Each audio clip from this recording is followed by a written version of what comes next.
If you are over 70, you have already lived through more chapters than most novels ever hold. You have witnessed history, survived heartbreak, celebrated miracles, and carried stories that deserve to be told. And yet, for all the wisdom you have gathered, there is one visitor that can still slip through the door uninvited, one feeling that does not care how strong you have been or how much you have accomplished. Loneliness. It does not announce itself loudly. It arrives quietly, in the empty chair across from you at breakfast, in the afternoons that feel too long, in the hesitation before picking up the phone because you are not sure anyone wants to hear from you again. And if you are feeling it right now, I want you to know something before we take another step. You are not broken. You are not forgotten. And you are most certainly not alone in feeling alone. In my years of sitting with people in their 70s, 80s, and 90s, I have learned that loneliness is not a character flaw. It is a signal. It is your heart reminding you that connection is not a luxury, it is a necessity. And the beautiful, hopeful truth is that loneliness can be beaten. Not by waiting for the world to change, but by changing how you meet the world. In this video, we are going to explore 5 powerful shifts that can help you overcome loneliness after 70. These are not empty steps. They are practical, proven ways to rebuild the connections that make life feel full again. Stick with me until the end, because the last one might change how you see your own company forever. If you feel like this video helped, please subscribe, it's free and you can always change your mind. 1. Stop waiting for the phone to ring. Here is the first thing to understand about beating loneliness after 70. Stop waiting for others to reach out first. I know how tempting it is to sit back and think, if they really cared, they would call. I have heard it 100 times. My children are busy. My friends have their own lives. Nobody has time for me anymore. And I want to meet you with compassion when I say this. Those thoughts feel true, but they are traps. Loneliness loves passivity. It thrives in the space between I should call someone and but they should call me. The longer you wait, the heavier that silence becomes. But here is what I have seen time and again. The people who overcome loneliness are not the ones who are sought out the most. They are the ones who decide to become the seeker. I once met a woman named Eleanor. She was 78, widowed, and had not heard from her closest friend in months. She sat in her living room every day, feeling the distance grow, convinced she had been forgotten. One Tuesday, on a whim, she picked up the phone. Not to complain. Not to ask why nobody called. She simply said, "I was thinking about you. How are you?" That 10-minute call turned into a weekly ritual. Then a lunch. Then a rekindled friendship that became the brightest part of her week. Eleanor told me something I will never forget. "I spent 6 months feeling invisible," she said, "and all it took was one call to remember I still mattered." You see, the people who love you may be distracted. They may be overwhelmed. They may wrongly assume you are fine because you have always been the strong one. But they have not stopped caring. They have just stopped knowing how to reach you. So today, I want to offer you this shift. Instead of asking why hasn't anyone called me, start asking who can I bless with a call today. Be the one who initiates. Be the one who invites. Be the one who says, "I miss you," or "I made too much soup, come over," or "I would love to hear your voice." Your time is precious, yes. But your attention is a gift. And when you give it first, you will be amazed at how quickly the world gives it back. 2. Stop believing you have nothing left to give. The second thing to let go of in your fight against loneliness is this. Stop believing your best days, your most useful days, are behind you. One of the cruelest lies loneliness tells is that you are no longer needed. That your work is done. That the world has moved on without you. And if you believe that lie, you will pull away from life just when life needs you most. Here is the truth I have learned from decades of listening to older adults. The antidote to loneliness is not just company. It is purpose. When you feel needed, you feel connected. When you feel connected, loneliness loses its grip. I remember a man named Harold. He was 82, a retired engineer, and deeply lonely after his wife passed. His children lived across the country. His days felt empty. Then one afternoon, he wandered into a local elementary school and asked if they needed anyone to read with the children. They said yes. Within weeks, Harold was spending 2 mornings a week with a group of second graders who struggled with reading. He did not just read to them. He listened to them. He asked about their drawings, their dogs, their dreams. And those children lit up when he walked through the door. Within months, Harold told me he felt like a different person. Not because he had found a hobby, but because he had found a role. He was needed. He was known. He was missed when he was not there. You do not have to volunteer at a school. Maybe your gift is baking. Maybe it is fixing things. Maybe it is simply listening with patience that younger people have not yet learned. But somewhere, someone needs exactly what you have. A neighbor needs a ride to the doctor. A young parent needs advice. A charity needs a steady hand.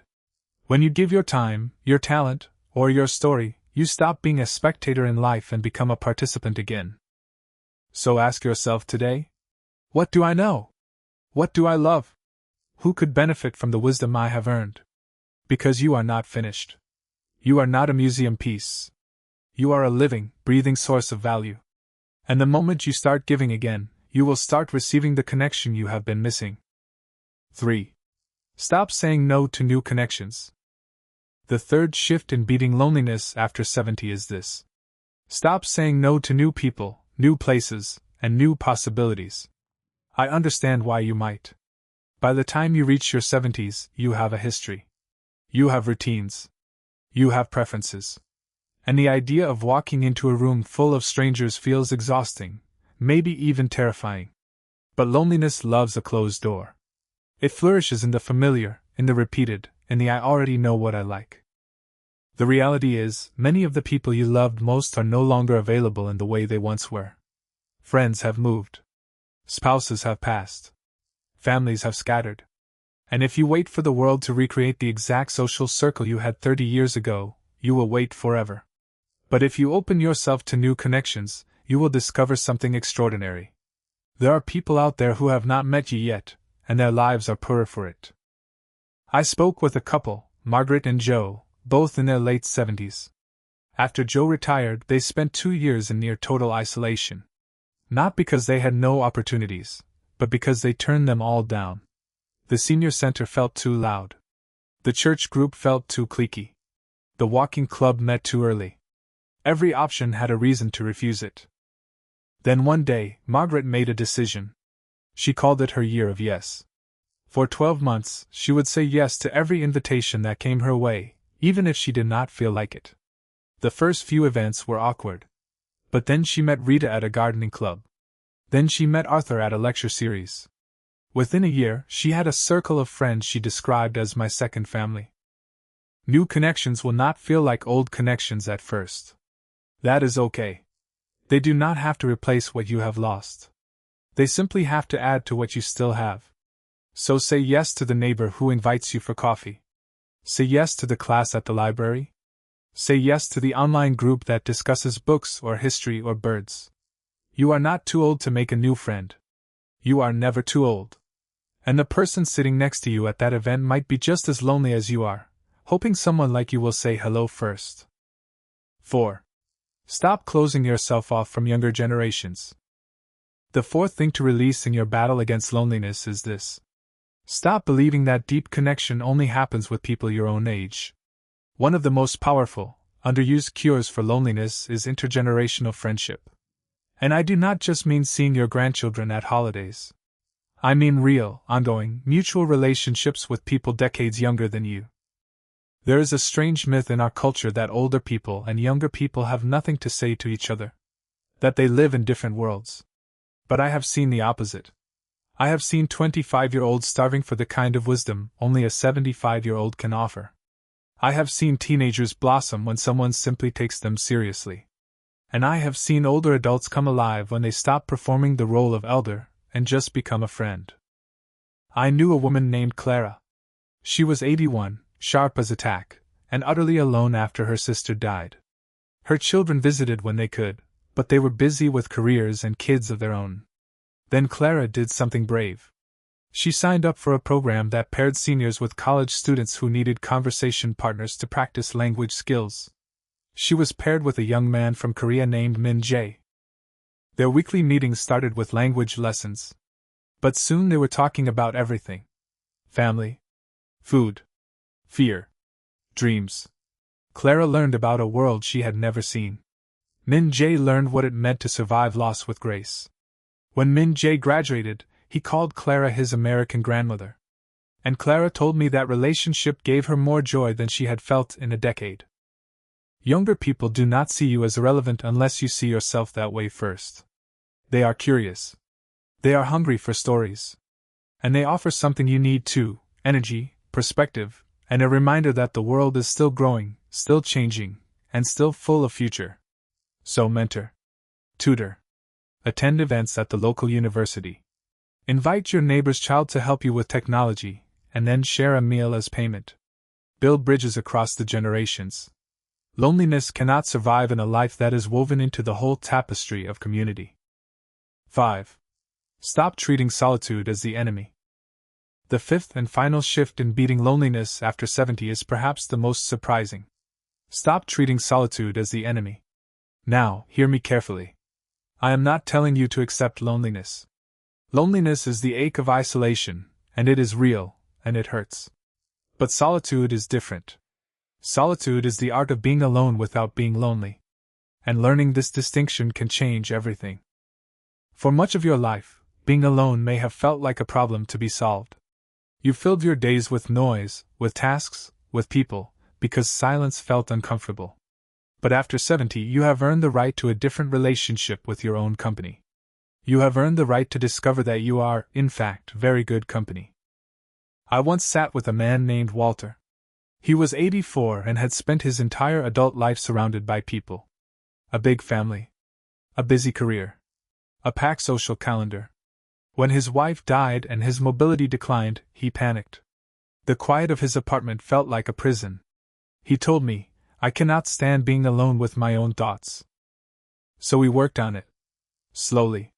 He started with small rituals. Morning coffee on the porch, just watching the birds. Afternoon journaling, not to document anything grand, just to hear his own voice on the page.